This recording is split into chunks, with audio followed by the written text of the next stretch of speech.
दोस्तों नमस्कार, स्वागत है आपका भारत दैनिक दर्शन में। दोस्तों आज हमारे साथ चुनाव विश्लेषक ओपी यादव जी हैं और हम लोग चर्चा करेंगे अभी तक के आज जो है चौथे चरण का चुनाव संपन्न हो गया है। हम लोग पहला, दूसरा, तीसरा और चौथा चारों चरण के चुनाव पे हम लोग चर्चा करेंगे।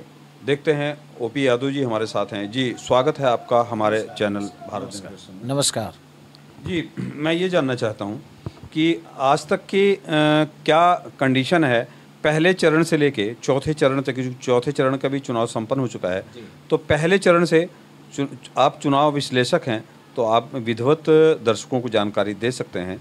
तो पहले चरण से हम लोग शुरुआत करते हैं। पहले चरण में क्या कंडीशन बनी थी? देखिए, अब तक पूरे देश में चौथे चरण का आज मतदान हुआ है। उत्तर प्रदेश में 4 चरणों में चुनाव हो चुका है। पहले चरण में जिन 8 सीटों पर चुनाव हुआ था उसमें सारी सीटें पश्चिम उत्तर प्रदेश की हैं। सहारनपुर, कैराना, बिजनौर, मुजफ्फरनगर, नगीना, मुरादाबाद, रामपुर और पीलीभीत। हम सीट दर सीट अगर बात करें तो सहारनपुर, जहां से पिछली बार ये सीट बसपा गठबंधन में बहुजन समाज पार्टी के कोटे में गई थी, फजल रहमान यहाँ से चुनाव जीते थे और अखिलेश यादव की पसंद थे। उनको बीएसपी से समाजवादी पार्टी में ला करके अखिलेश यादव उनको चुनाव लड़ाना भी चाहते थे और रणनीतिक तौर पर उन्होंने इस पर हामी भी भर दिया था। लेकिन इमरान मसूद जो पहले समाजवादी पार्टी में रहे, फिर कांग्रेस में गए और फिर इमरान मसूद कांग्रेस के कोटे साथ चले गए और इमरान मसूद को कांग्रेस पार्टी चुनाव मैदान में उतारना चाहती थी। और अपने विवादास्पद बयानों के कारण इमरान मसूद काफ़ी चर्चा में रहते हैं। एक उनका बयान बहुत चर्चा में आया था, आपको भी पता है। तो इमरान मसूद को कांग्रेस पार्टी ने चुनाव मैदान में, जो 17 सीटें हैं कांग्रेस के कोटे में, उसमें इमरान मसूद को चुनाव मैदान में उतारा है। लेकिन बीएसपी ने यहाँ से मुस्लिम उम्मीदवार उतारा है। लेकिन फिलहाल जिस तरह से सेंट्रलाइजेशन हुआ है मुस्लिम मतदाताओं का, खासकर सेकुलर वोटों का, यहाँ पर सीधी लड़ाई, यहाँ पर बीएसपी लगभग मैदान से बाहर हो गई है और यहाँ पर सीधी लड़ाई एनडीए और इंडिया गठबंधन के उम्मीदवार इमरान मसूद के बीच में है। भारतीय जनता पार्टी ने यहाँ राघव लखनपाल, जो पहले मेंबर ऑफ पार्लियामेंट रहे हैं, उन्हीं को चुनाव मैदान में उतारा है। 2019 का चुनाव गठबंधन के उम्मीदवार फजल रहमान से हार गए थे। यहाँ बिल्कुल कांटे की लड़ाई है और यहाँ पर मेरे ख्याल से जो समीकरण है, ये रशीद मसूद यहाँ जनता पार्टी के ज़माने में, जनता दल के ज़माने में मेंबर ऑफ पार्लियामेंट हुआ करते थे और एक तरह से जो संख्या है यहाँ दलितों की, मुसलमानों की और गुजर मतदाताओं की, सैनी मतदाताओं की यहाँ बड़ी संख्या है। और मुस्लिम आबादी का सेंट्रलाइजेशन देखते हुए यहाँ इंडिया का पलड़ा इस पार्लियामेंट सेगमेंट पर मैं भारी मानता हूँ। यहाँ पर इंडिया गठबंधन बड़ी मजबूत पोजीशन में है। दूसरी सीट है कैराना। ये कैराना ऐसी सीट है जहाँ से तबस्सुम हसन राष्ट्रीय लोकदल से उपचुनाव जीत चुकी हैं। चौधरी मुनव्वर हसन यहाँ से कई बार एमपी रहे हैं और मुनव्वर हसन एक ऐसी शख्सियत थे, इकरा हसन के पिताजी इस सीट से कई बार वो मेंबर ऑफ पार्लियामेंट रहे, चौधरी मुनव्वर हसन, और greenish book of world record में भी उनका नाम है। लोकसभा, राज्यसभा, विधानसभा और विधान परिषद चारों सदनों में रहने का उनका रिकॉर्ड है। उनकी बेटी है इकरा हसन, जो चुनाव मैदान में है, लंदन से पढ़ लिख करके आई हैं और उनकी बड़ी अपील है खासकर महिलाओं पर और खासकर दलित और पिछड़े और मुस्लिम महिलाओं पर उनका अपना एक क्रेज़ है और खुद अखिलेश यादव की पसंद मानी जाती है। कैराना से सिटिंग समाजवादी पार्टी के एमएलए नाहिद हसन की बहन और इकरा हसन कैराना से चुनाव मैदान में है।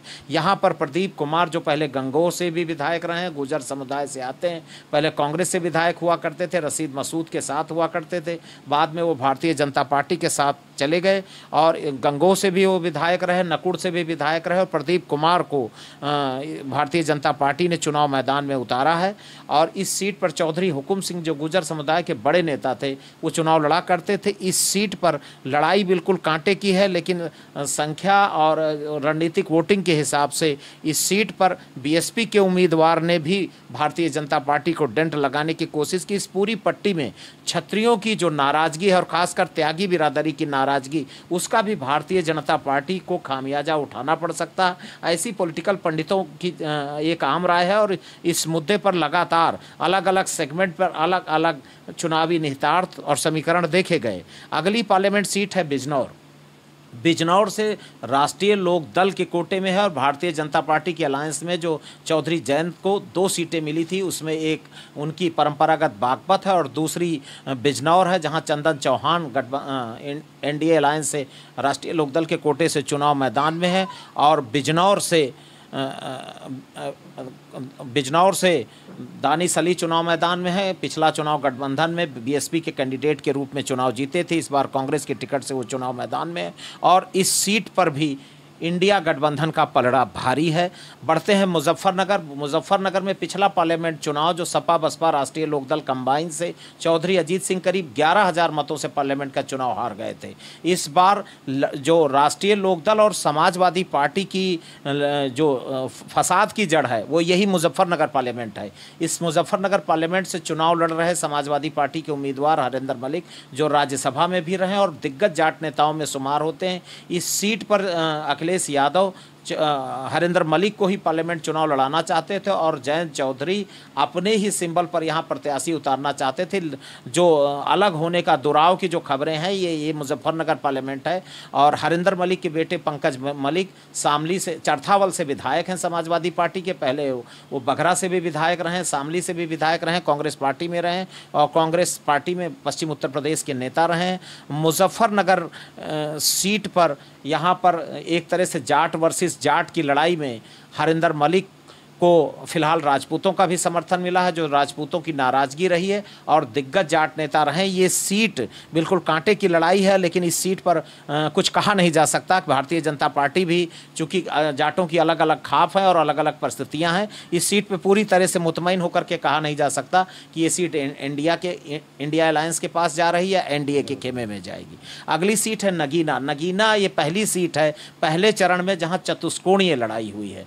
यहाँ से आज़ाद समाज पार्टी के चंद्रशेखर चुनाव मैदान में है और इस सीट पर पहले चर्चा थी कि आज़ाद समाज पार्टी के कोटे में जा सकती है या चंद्रशेखर समाजवादी पार्टी के सिंबल से चुनाव लड़ सकते हैं, लेकिन एडीजे रहे मनोज कुमार को समाजवादी पार्टी ने यहाँ से चुनाव मैदान में उतार दिया है और बहुत पहले से यहाँ चंद्रशेखर मेहनत मशक्क़त कर रहे थे और खासकर दलित युवाओं पर उनका अपना एक क्रेज भी पूरे पश्चिम उत्तर प्रदेश की सियासत में और खासकर नगीना में देखा जा रहा था।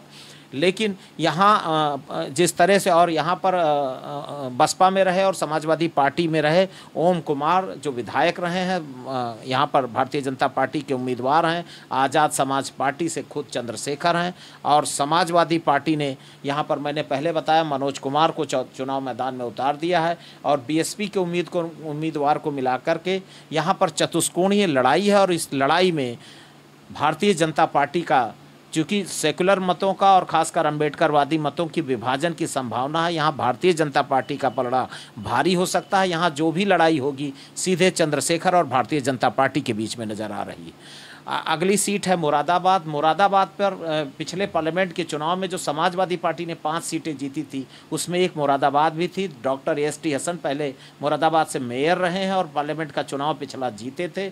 अखिलेश यादव ने आखिरी समय पे, आपको याद होगा कि ये मुरादाबाद ही सीट थी जहां हवाई जहाज़ से चार्टर प्लेन से भी फॉर्म भेजा गया। एक बहुत बड़ी घटना हुई चुनाव के अंतिम समय में, डॉक्टर एस.टी. हसन को ड्रॉप किया गया और उनके वफादार और उनके नज़दीकी कार्यकर्ताओं में असंतोष भी पूरे देश में मीडिया के गलियारों में चर्चा का विषय रहा। इस सीट पर बगल से बिजनौर से भी पार्लियामेंट का चुनाव लड़ चुकी, कभी बीएसपी में भी रही और समाजवादी पार्टी की विधायक से जिनका कैरियर शुरू हुआ रुचि वेरा जो वैश्य समाज से आती हैं, उनको समाजवादी पार्टी ने चुनाव मैदान में उतार दिया। कहा जाता है कि रुचि वीरा आजम साहब की बड़ी नज़दीकी मानी जाती है और ये टिकट उन्हीं के रेफरेंस से यहाँ पर अखिलेश यादव ने किया है और शुरुआती नाराजगी के बाद फिर यहाँ पर कार्यकर्ता मूवमेंट में आ गया। मुरादाबाद में सर्वेश सिंह को भारतीय जनता पार्टी जो ठाकुर द्वारा से विधायक रहे और सिटिंग मेंबर ऑफ पार्लियामेंट थे, चुनाव के ठीक बाद उनका देहांत भी हो गया है। अब नतीजे बताएंगे कि यहाँ क्या परिस्थिति आगे बनती है। मुरादाबाद फिर से बाई इलेक्शन की तरफ बढ़ेगी या समाजवादी पार्टी की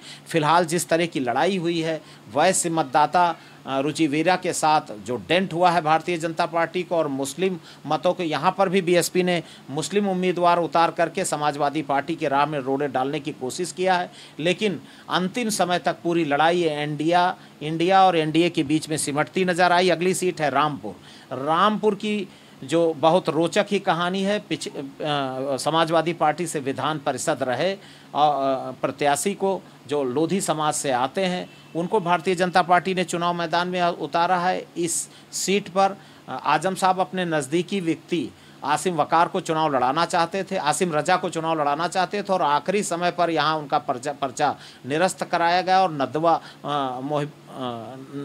नदवी साहब यहाँ से चुनाव लड़ रहे हैं, मोहिबुल्लाह नदवी, जिनको जामा मस्जिद के इमाम भी हैं, उनको ला करके चुनाव लड़ाया गया। और आखिरी समय संगठन के कई पूर्व जिलाध्यक्ष भी नाराज़ दिखे और यहाँ पर समाजवादी पार्टी के कैडर की भी अग्नि परीक्षा है और अखिलेश यादव की लीडरशिप की अग्नि परीक्षा है। आजम साहब खुद चाहते थे कि यहाँ यादव फैमिली से कोई व्यक्ति, चाहे तेज प्रताप या खुद अखिलेश यादव, चुनाव लड़े, लेकिन मोहिबुल्लाह नदवी यहाँ से चुनाव मैदान में है। इस सीट पर भी बीएसपी ने मुस्लिम उम्मीद उतारकर गठबंधन की राह में रोड़े अटकाने की कोशिश किया है। फिलहाल यहाँ लड़ाई 1 to 1 है और रामपुर में इस बार इंडिया गठबंधन का पलड़ा समीकरणों के हिसाब से भारी दिख रहा है। अगली सीट है पीलीभीत। पीलीभीत में वरुण गांधी की चर्चा थी कि उनको भारतीय जनता पार्टी शुरुआती ही संकेत दिए थे कि उनको ड्रॉप किया जा सकता है और आखिरी चुनाव आते आते भारतीय जनता पार्टी ने उनको ड्रॉप कर दिया।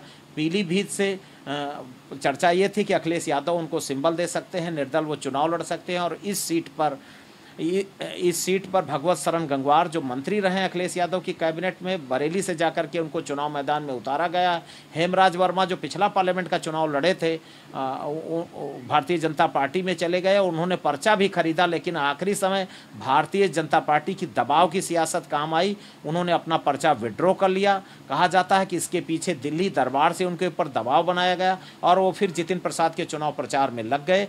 यहाँ भी अनीस अहमद फूल बाबू, जो बीएसपी के ज़माने में विधायक रहे, मंत्री रहे, उनको बीएसपी ने चुनाव मैदान में उतारा है और एमवाई समीकरणों में डेंट की प्लानिंग के साथ यहाँ पर काम हुआ है। लेकिन यहाँ पर सीधी लड़ाई भगवत शरण गंगवार, जो इस क्षेत्र में दिग्गज कुर्मी नेताओं में शुमार होते हैं, और जितिन प्रसाद के बीच में लड़ाई सिमट गई।